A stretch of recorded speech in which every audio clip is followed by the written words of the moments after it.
First, when did you first come to the story or learn of Heaven is Real? You remember when that was?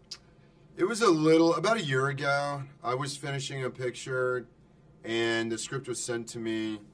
I read it, and I thought, okay, and I had sort of, just a vague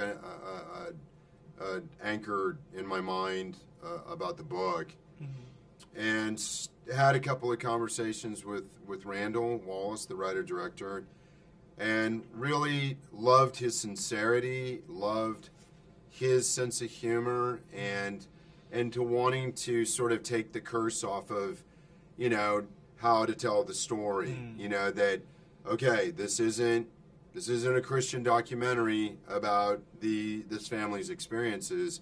We are going to make this as real and as dramatically compelling as we can. And it was very flattering. He's like, that's why I want you to be in it. A guy that is just a dude, can just be a guy on screen, mm-hmm. with Greg Kinnear, who's, just a guy that you can meet and have a conversation with, which is the truth, by the way.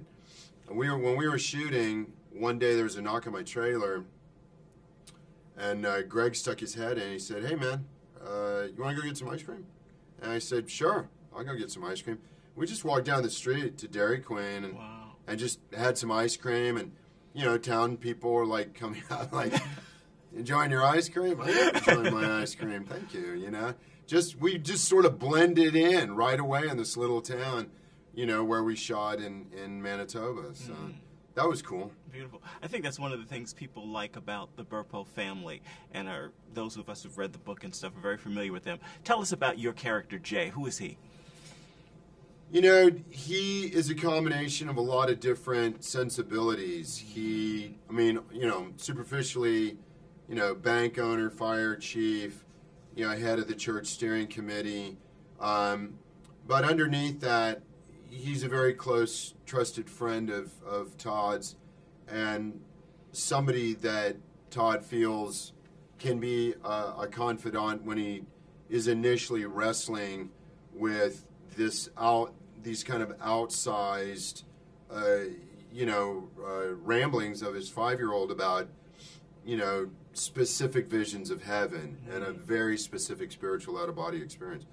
And, the first person that he sort of wants to just, toe dip with mm-hmm. is the character of Jay. Who sort of shuts him down, Which I'm sure a lot of people. Well, I think that, I was just saying, the sensibilities of a 5-year-old in a lot of different areas are kind of, I think our Twitch response is to dismiss that. Mm-hmm. But throughout the movie, Colton's visions are relayed with such intense focus and an increasing desire to be understood. And what I really like about the balance and the way that the filmmakers did it is the little boy's never preaching to anybody. He's never that demonstrative about what he saw or what he believes. He's just sort of letting it kind of drift out of him and hoping that people appreciate it, particularly his dad and his mother and his sister. Beautiful. Thank you so much. You're welcome. Pleasure talking to you. Thank you.